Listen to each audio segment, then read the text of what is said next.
Somos la COPE 105.1.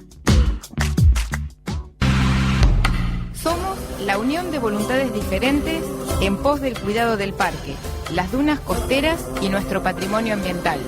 Creemos que el cuidado del planeta supone cambios profundos de estilo de vida y de modelos de producción y consumo. Proponemos la nueva significación de la palabra progreso. Somos el parque no se vende.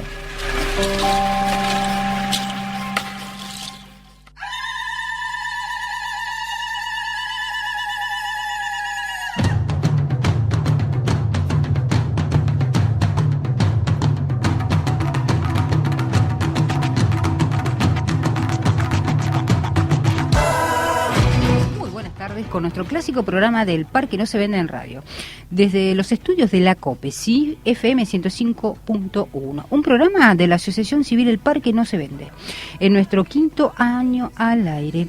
En controles lo tenemos a Valentín García, nuestra columnista todoterreno Susana Laborde y quien les habla Marisa Miranda. Les cuento que nos encuentran en nuestras páginas de Face, nos pueden encontrar en El Parque No Se Vende Asociación Civil y El Parque No Se Vende en Radio. También estamos en Instagram, ¿sí? Y nos pueden llamar al 422658 o por WhatsApp 1549 8047. Les cuento, hoy tenemos un programa variadito, ¿sí? Le vamos a contar de la defensa de la cuenca del río Luján. Y en la misma sintonía, en lo local, Vecinos Unidos en Defensa del Médano de Quequén. Vamos a tener a dos compañeras que nos van a contar de qué se trató todo esto desde la semana pasada hasta el día de hoy, que hubo reunión en el Consejo Deliberante, no, en la municipalidad. Y haremos un resumen del reciente Foro Necochea 2030, ¿sí? Organizado también por nuestro grupo. Y charlaremos con el cacique del pueblo Cuom, Santiago Chara, de varios temas, pero en lo personal me gustaría escucharlo, a ver qué opina, mejor dicho, porque todavía la opinión la tiene, del presidente Fernández con respecto a todo lo que dijo, ¿no? Bueno, me parece que es una de las personas... No, y Valen, me parece que es loable escuchar su palabra y bueno, desde su lugar que es distinto al nuestro. Está bueno que comente, que nos diga qué le pareció. Tiene, obviamente, aparte está bueno eso, Valen.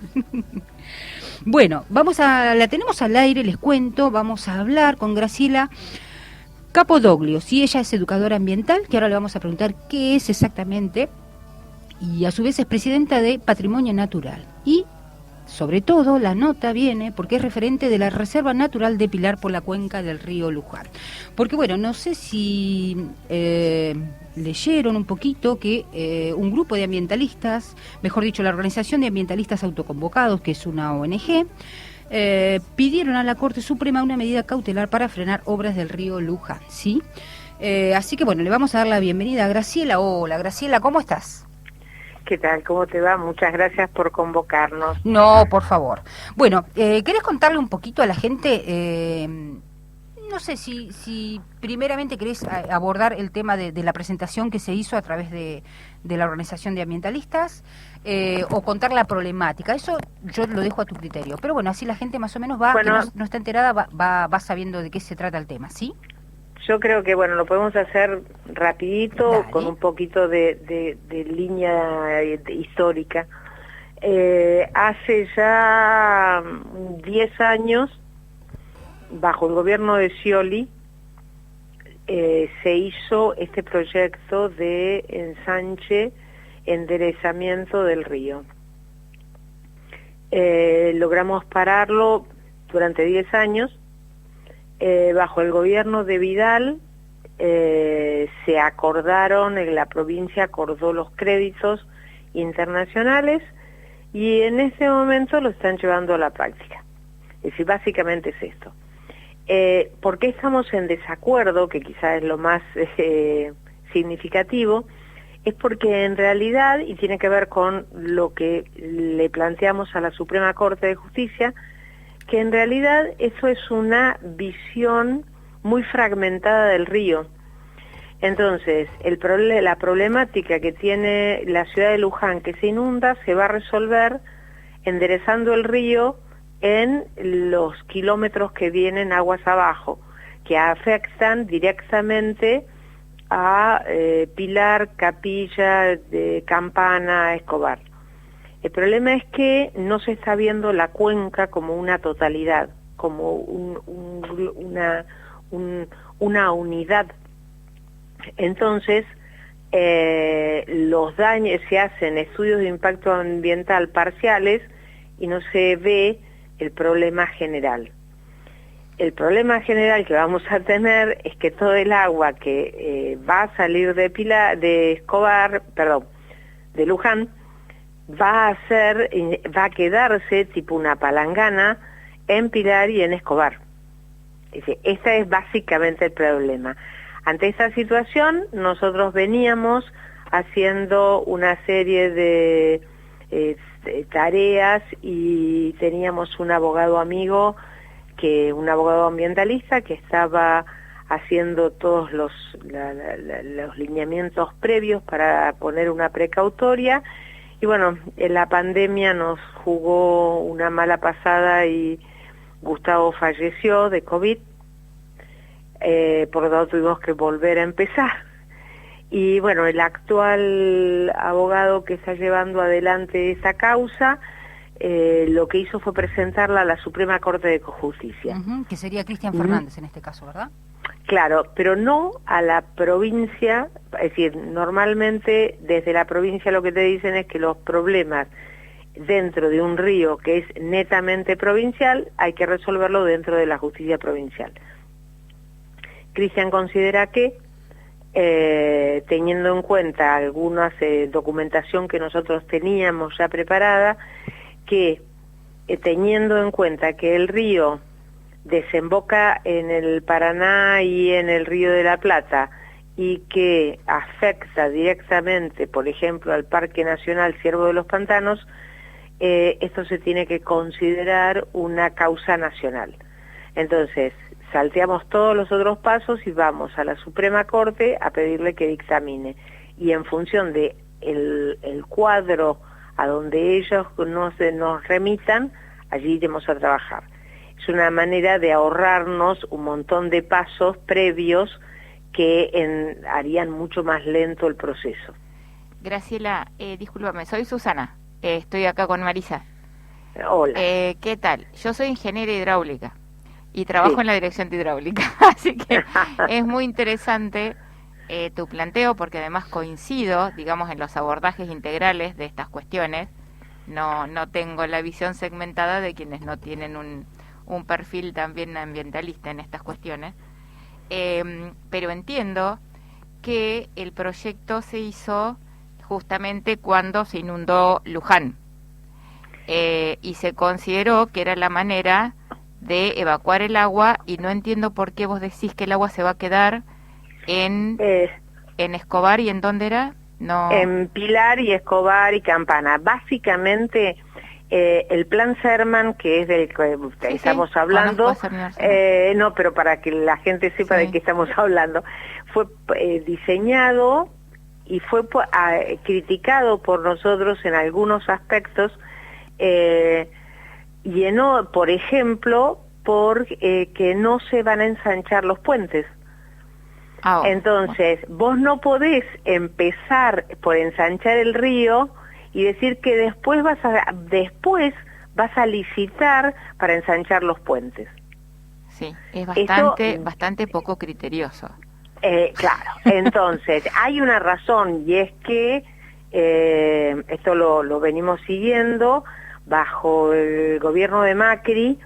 La organización que nos financiaba los puentes era francesa, y ¿te acordás el famoso reperfilamiento de la deuda? Sí. Bueno, el banco francés consideró que eso era estar en default, y estando en default ellos no prestaban plata, pero siguieron con el resto de la obra. Claro. Esto es desde un lado. Desde el otro lado, la obra solamente se va a hacer desde la ruta 6 hasta el puente del Belgrano Carga.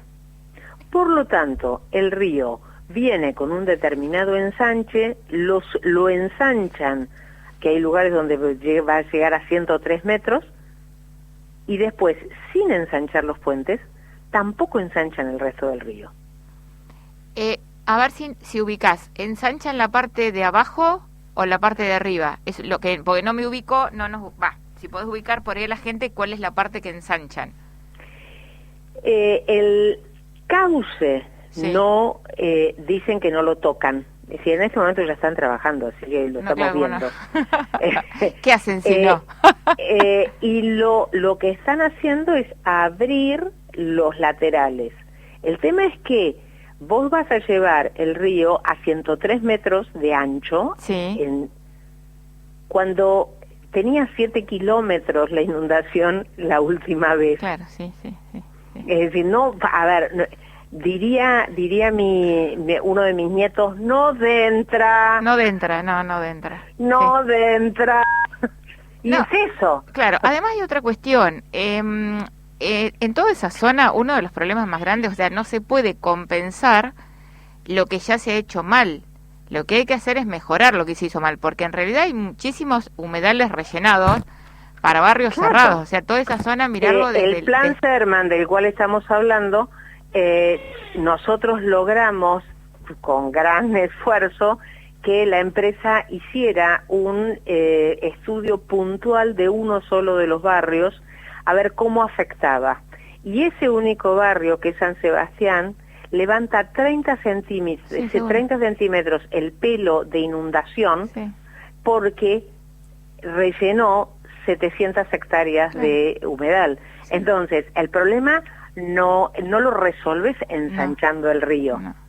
Pero además de eso, hoy Luján está rellenando el humedal para hacer un shopping a la orilla del río. Claro. Bueno, claro. Detalle, ¿no? No, claro. O sea, las decisiones tienen que ser criteriosas e integrales. O sea, si vos decidís que vas a ensanchar la salida del río, también tenés que empezar a dejar de sacarle espacio a la inundación. Eso es básico. Lo que nosotros planteamos es que esa obra nace vieja. Claro, sí. Entendido perfectamente. Y el tema del... Para eso, perdón, Sí. un segundito. A esto tenemos que sumarle dos variables más que son sumamente importantes. En la zona de Mercedes y Suipacha, Sí. hay cientos de canales clandestinos que vacían lagunas que están adentro de los barrios, de los campos, Sí. para poder plantar soja. Sí. Acá tenemos dos problemas. Sí. El río se llena de agua a una gran velocidad y eso es lo que hace que no pueda desagotar. Y B, tenemos el privilegio de que el río Luján sea el río con mayor cantidad de glifosato de la Argentina. Sí, eso porque no midieron los otros, o sea, no se crean que tienen un privilegio real, está medido. No sé, el estudio de la Universidad de La Plata, Claro, estudio de la Universidad de La Plata es sobre la cuenca del Paraná, y el Luján tiene más que el Paraná. Sí. No, te estoy cargando porque acá tenemos una cuenca de 1 millón de hectáreas, el río Quequén, imagínate todas hectáreas rurales. Lo que pasa es que nadie midió, nadie mide, nadie sabe cuánto tiene, pero yo creo que todos debemos estar más o menos en los mismos órdenes con los que... En esto, sí, viste la laguna, el otro hace unos días también, pero el tema es nosotros estamos teniendo siguen rellenando los barrios. Eso es una locura. Y no volvemos, aunque sea volver a formar las lagunas que eran naturales. Sí, ahora te pregunto una cosa, ¿no hubo un fallo de una jueza? No me acuerdo ahora cuál fue. Pero la jueza que paró dijo, todos las urbanizaciones. Pero después apeló la provincia por esto que yo te digo, de que como el río, la jueza es nacional, claro, y como el río, según la provincia, es provincial, entonces fraccionaron agarraron una gran tijera, la cortaron la causa en pedazos chiquititos y quedó una en Mercedes, una en Campana, lo que es imposible para un grupo de personas como nos pasa a nosotros, que no vivimos de esto, vivimos de otra cosa, llegar a estar yendo a Mercedes, a Campana, a San Isidro, no llegamos. Claro. Hablando de lo que decías, de que se dedican a otra cosa, ¿no? Mirando un poquito ahí tu perfil y eso, hace 18 años que estás en la reserva, ¿no? Sos presidenta de Patrimonio Natural. Yo soy una de las, digamos, la fundé con una amiga. Sí. Es a ver, yo tengo mi primer proyecto de educación ambiental, lo hice hace 35 años, cuando todavía educación ambiental no existía como término. Claro. Y bueno, con una amiga que mandaba a sus chicos a la misma escuela en la que yo estudié, yo trabajaba y iban mis hijos también. Y bueno, ella conocía mi interés ambiental y un día me dijo, pues es que descubrí que hay tierras fiscales. Y bueno, aquí estamos.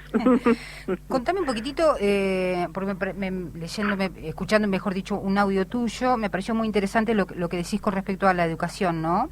A la educación ambiental, que es algo transversal. Bueno, si lo querés contar con tus palabras. Sí, yo tuve el privilegio de hacer la carrera de educador ambiental en la Universidad del Comahue con Carlos Galano como director de la carrera. Y Carlos decía que el día que la educación funcione bien, los educadores ambientales nos vamos a quedar sin trabajo. Claro. Sí. Porque en realidad la educación ambiental no tiene por qué existir. Si vos entendés que la educación ambiental es la educación y que tiene que atravesar todas las materias en todos los niveles, en todos los cursos, ahí desaparece la fracción, el fraccionamiento, y tenés todo docente debería estar comprometido con el tema ambiental. Desde cada una de las materias se puede dar educación ambiental. Lo que no podemos hacer, y acá es como funcioné yo muchos años, es decir, tener el flautista, gente que va con los chicos para acá, que va con los chicos para acá, que haces esto, que haces aquello. Cuando el flautista se jubila, ¿qué pasa? Los chicos que estuvieron con vos siguen comprometidos, pero en la escuela se corta eso. Entonces es necesario que la educación ambiental esté en todos los niveles, en todos los cursos, a lo largo de toda la educación. Y la educación entonces va a ser realmente integral. Esa es la opinión mía,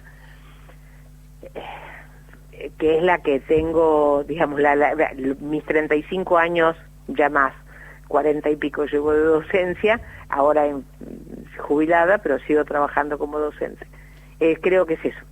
Y la realidad, ahora el gobierno de alguna manera está dándote la razón, porque la ley Yolanda intenta justamente implementar, digamos, la transversalidad de la cuestión ambiental en todas las funciones del Estado, y la educativa también. Por eso hay una ley ambiental, lo cual, o sea, no digo que está la ley y ya va a estar todo claro, perfecto. Acá tenemos dos leyes que son valiosísimas. Sí, sí. Una es la Ley de Educación Ambiental, que plantea que tiene que estar trabajándose en todos los niveles escolares. Y la Ley Yolanda, que te dice todos los niveles institucionales tienen que capacitarse. Tal cual, sí. El tema es quién capacita. Vos no te... mira, me liquidaste el Perdón. No, por supuesto, yo iba a eso. El tema es, por un lado es esto, ¿no? Es decir, sí. ¿Quién es el capacitado? Yo, y en eso espero que si hay algún docente no se ofenda. Yo trabajé muchos años en primaria, secundaria y superior. Y muchas veces yo lo que siento es que al pobre docente y al pobre profe le pedimos lo que no están capacitados. Tal cual. Es así. si nosotros no capacitamos primero al inspector, después al directivo y después al docente, no tiene sentido. Ahora, ¿quién va a educar a ese nivel? A ese nivel tenés que buscar educadores ambientales, si no terminás con la mejor buena voluntad, las maestras reciclando. Sí, tal cual. No, y como dice Annie Leonard, ¿es necesario reciclar? Sí. ¿Hay que reciclar? Sí. ¿Sirve para algo reciclar? No. Tal cual. Bien, ay, no, estoy recontenta que digas eso, porque soy fanática del antirreciclador. Es que el reciclado es, y acá me sale la parte de política, pensar que soy de las ciencias sociales, el reciclado es la mejor estrategia que tiene el sistema económico para no hacer y hacer como si, que las cosas no cambien. Sí, entonces yo te ocupo a vos, tu cerebro y tu esfuerzo en juntar las botellitas, cuando en realidad lo que tenemos que hacer es prohibir la botellita. Tiene que desaparecer el plástico de un solo uso. Sí, totalmente. Coincidimos, pero... Si vos haces desaparecer, nosotros en la reserva, en el río, que pasa por la reserva, tenemos muchos problemas con diques de basura que se nos generan. Claro, Ahora, vos mirás eso, y hemos hecho la experiencia con escuelas, que anoten qué es lo que ven y qué cantidad. Y cuando terminás de hacer eso, te das cuenta que si vos sacás los plásticos de un solo uso, no hay prácticamente basura. Por supuesto. Entonces, es necesario que tengamos una actitud más madura. Para eso tiene que estar la ley Yolanda y para eso tiene que estar la ley de educación ambiental. Pero es necesario que los educadores ambientales profesionales, no la gente con buena voluntad, y no estoy desacreditando, pero para eso estudiás. Sí. ¿Sabes? Sí, para eso hay una universidad que te da un título. Entonces, el educador ambiental es el que tiene la capacidad para formar al inspector, al director, al maestro, y desde ahí armar una currícula que realmente trate de a ver si zafamos antes del 2030. Sí, ojalá. Yo tengo 5 nietos, así que imagínate que trabajo por ellos. Tal cual.